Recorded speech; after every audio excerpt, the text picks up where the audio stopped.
Good morning students. हम लोग भारतीय संविधान पढ़ रहे थे, उसी में आगे देखेंगे। आओ जाने संविधान में क्या है। संविधान के अनुसार भारत एक प्रभुत्व संपन्न राज्य है। अब देखिए प्रस्तावना में जो बातें कही गई ना, प्रभुत्व संपन्न, उसका मतलब समझेंगे यहाँ पर।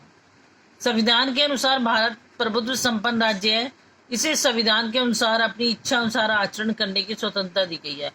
अब उन्होंने कहा कि भारत एक प्रभुत्व संपन्न राज्य है, उसे किसी दूसरे को उसे आज्ञा देने की जरूरत नहीं है। वो अपने आप अपने कार्य कर सकता है, ठीक है। अपने इच्छा अनुसार अपने जो स्वतंत्रता मिल गई है उसके अनुसार वो अपना कार्य कर सकता है।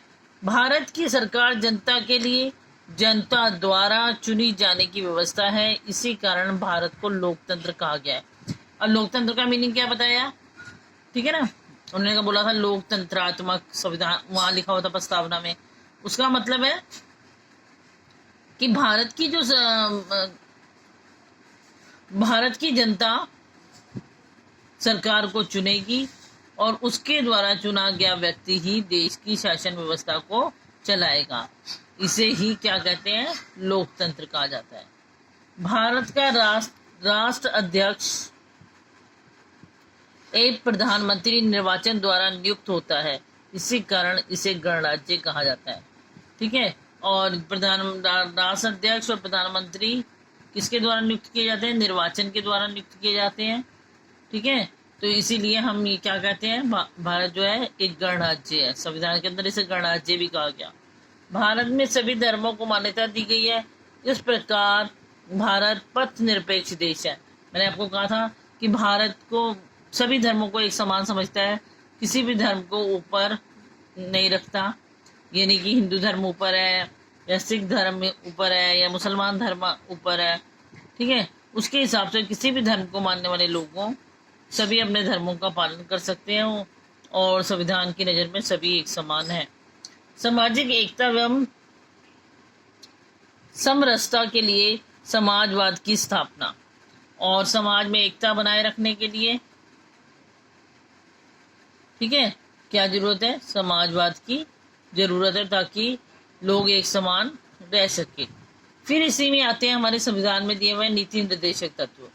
नीति निर्देशक तत्व बोलो या नीति निर्देशक सिद्धांत बोलो, एक ही बात है। बच्चों के विकास के लिए उपयुक्त वातावरण मिले। अब उन्होंने कहा कि अगर बच्चों का विकास करना है तो उपयुक्त वातावरण होना चाहिए। सभी को स्वतंत्र रूप से कार्य का अधिकार, नौकरी आदि की स्थिति, सम्मानजनक वेतन और उद्योगों में मजदूरों की भागीदारी हो। अब उन्होंने कहा कि हर व्यक्ति स्वच्छ वातावरण में रह सकता है। दूसरा, नीति निर्देशक सिद्धांत के अंदर ही दूसरा क्या कहा कि सभी को स्वतंत्र रूप से कार्य करने का अधिकार है, कि वो कहीं भी नौकरी करें, ठीक है, और जहाँ वो नौकरी कर रहे हैं उन्हें वहाँ सम्मान मिले और अच्छा वेतन मिले, और कोई भी उद्योग हो रहे हैं उसमें मजदूरों की भागीदारी होनी चाहिए। समान कार्य के लिए समान वेतन की व्यवस्था की जाए। स्त्री पुरुष को समान वेतन की व्यवस्था की जाए। उन्होंने कहा अगर एक समान कार्य है, वही कार्य अगर पुरुष कर रहा है और वही कार्य स्त्री कर रही है तो दोनों को समान वेतन ही देना चाहिए, दोनों में फर्क नहीं होगा। ये किसके अंदर कहा गई, ये तीन बातें कही गई हैं हमारे नीति निर्देशक सिद्धांतों के अंतर्गत। ऐसा किसी भी नीति प्रचलन ना हो कि गरीब अधिक गरीब और धनी अधिक धनी होता चला जाए, ठीक है। अब ये फोर बात उसी की चौथी बात कि उन्होंने कहा कि कुछ ऐसा सिस्टम बना हुआ होना चाहिए कि जिससे गरीब और गरीब ना होता जाए और धनी और अधिक धनी ना होता जाए। रोजगार की पर्याप्त व्यवस्था ताकि सभी को काम मिले, और रोजगार होने चाहिए, ठीक है। देश में रोजगारों की व्यवस्था होनी चाहिए ताकि लोगों को काम मिल सके। किसी से जबरन कोई ऐसा कार्य ना करवाया जाए जो उसके स्वास्थ्य के लिए ठीक ना हो। इसके अतिरिक्त संविधान में नागरिकों के मौलिक अधिकारों को भी बताया गया है जो इस प्रकार है, ठीक है। अब इन्होंने क्या कहा कि किसी से भी कोई ऐसा कार्य नहीं करा सकते जो उसके स्वास्थ्य के लिए हानिकारक, उससे जबरदस्ती नहीं करी जा सकती। उसके बाद उन्होंने कह दिया इस संविधान के अंदर मौलिक अधिकार भी दिए गए हैं। मौलिक अधिकार, ये अधिकार नागरिकों को मिले हुए हैं, ठीक है, लिखा हुआ है ना, नागरिकों के मौलिक अधिकार नागरिकों को मिले हुए हैं, यानी हम आम जनता को। जो देखिए क्या मौलिक अधिकार मिले हुए हैं।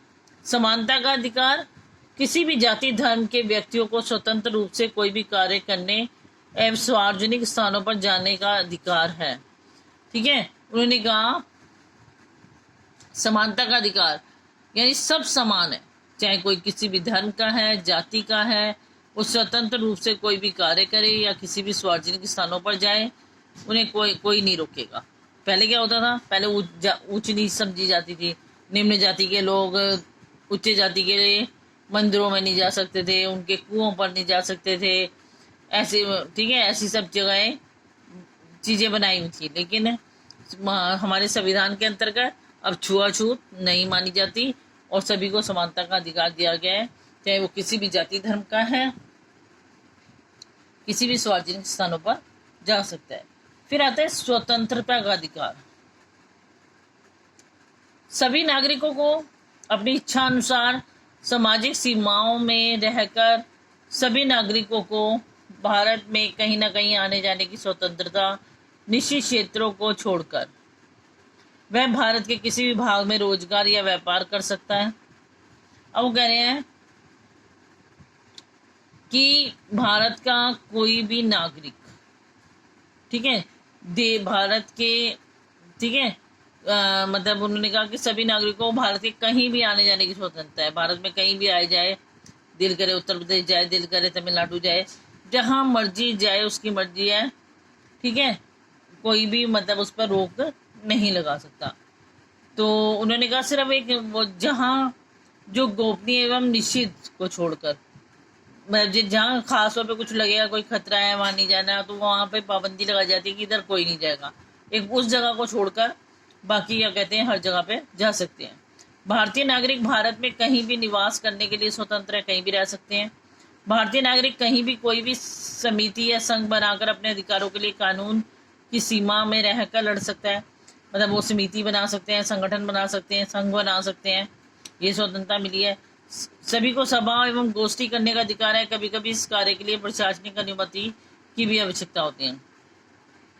अब वो कह रहे हैं कि कहीं पर भी हम इकट्ठे हो सकते हैं, हंसी मजाक कर सकते हैं, ठीक है, गोष्ठियां कर सकते हैं, कोई सम्मेलन वगैरह कर सकते हैं। और कई बार ऐसा होता है कि कहीं पर कुछ करने से पहले आज्ञा लेनी पड़ती है प्रशासनिक, ठीक है। और समिति संघ भी हम बना सकते हैं, लेकिन बनाने से पहले हमें क्या करना पड़ेगा, कानून और नियम में रह के, ये नहीं कि हमने समिति बना ली, संघ बना ली और हथियार लेकर खड़े हो गए कि अब आकर कोई दिखाए, ऐसा नहीं। अपने विचारों को स्वतंत्र रूप से अभिव्यक्त करने की स्वतंत्रता, लेखन अथवा छापने की स्वतंत्रता, कुछ भी छाप सकते हैं, कुछ भी लिख सकते हैं, पूरी स्वतंत्रता है। अपने विचारों को व्यक्त कर सकते हैं, ठीक है, लेकिन ये नहीं कि विचार व्यक्त करते हुए हम दूसरे व्यक्ति को के साथ बुरा व्यवहार करें और उसे उल्टा सीधा कहें, ठीक है। हम भाषण दे सकते हैं, लेकिन ये नहीं कि दूसरे उस भाषण के अंदर दूसरे के लिए हम अपशब्द बोले, ठीक है, ये पाबंदी है। लेकिन हम जो मर्जी अपने विचारों को व्यक्त कर सकते हैं उस भाषण के द्वारा, लेकिन किसी को बुरा नहीं कह सकते। सभी को शिक्षा का अधिकार दिया गया है। 14 वर्ष तक की आयु के बच्चों की शिक्षा को सरकार द्वारा निःशुल्क घोषित किया गया। 14 वर्ष तक के बच्चों को फ्री शिक्षा दी जाएगी। शोषण के विरुद्ध अधिकार का अर्थ है किसी भी व्यक्ति को बंधक बनाकर या जबरन काम नहीं करवाया जा सकता। यदि कोई व्यक्ति एक रोजगार को बदलकर दूसरा व्यवसाय अथवा नौकरी करना चाहे तो इसके लिए स्वतंत्र है। और 14 वर्ष से कम आयु के बच्चों से काम लेना बाल श्रम अपराध माना गया है। अब उन्होंने कहा किसी से जबरदस्ती काम नहीं करवा सकते, उसे बंधक बनाकर नहीं रख सकते कि अगर वो अपना काम बदलना चाहता है, दूसरी जगह पर करना चाहता है, तो वो स्वतंत्र है, यहाँ से काम छोड़कर वो दूसरी जगह पर जा सकता है, आप उसे जबरदस्ती नहीं कर सकते। और 14 वर्ष से कम आयु के बच्चों से अगर काम करवाया जाएगा तो उसे काम करवाने वाले को दंड दिया जाएगा, ठीक है, अपराध माना जाता है 14 साल से कम उम्र के बच्चों से काम करवाने को। सभी को अपने धर्म के पालन का अधिकार है। कोई भी सार्वजनिक रूप से अपने धर्म का प्रचार करने के लिए स्वतंत्र है। किसी को भी धार्मिक आयोजन को करने की स्वतंत्रता है। सभी को अपनी संस्कृति, भाषा आदि के प्रसार का अधिकार है। अब हर व्यक्ति अपने धर्म का जैसे प्रचार करना चाहता है वैसे कर सकता है, कोई किसी को पाबंदी नहीं लगाता, ठीक है ना। और कोई भी अपनी भाषा बोल सकता है। धार्मिक आयोजन, कोई, अब कुछ लोग जागरण कराते हैं, कोई साई संध्या कराता है, कोई, ठीक है, कुछ भी ऐसे कोई भी प्रोग्राम कराते हैं तो कोई उसे उन्हें रोकता नहीं है। उनकी अपनी इच्छा है, वो अपने धर्म का जिस प्रकार प्रचार करें। यदि कहीं किसी भी प्रकार के मौलिक अधिकारों का हनन का मामला बनता है तो सीधे उच्चतम न्यायालय में वाद दायर करने का सभी को अधिकार है। अगर कोई हमसे हमारे ये मौलिक अधिकार छीनता है या हमें अपने मौलिक अधिकारों के अनुसार नहीं चलने देता, कोई भी बात बोल सकते हो आप, तो उसके खिलाफ हम उच्चतम न्यायालय में जाकर अपील कर सकते हैं, यानी उसके खिलाफ हम मुकदमा चला सकते हैं। आज के लिए इतना ही। नेक्स्ट क्लास में इससे आगे करेंगे, इसे अच्छी तरह रीड कर लेंगे। थैंक्स।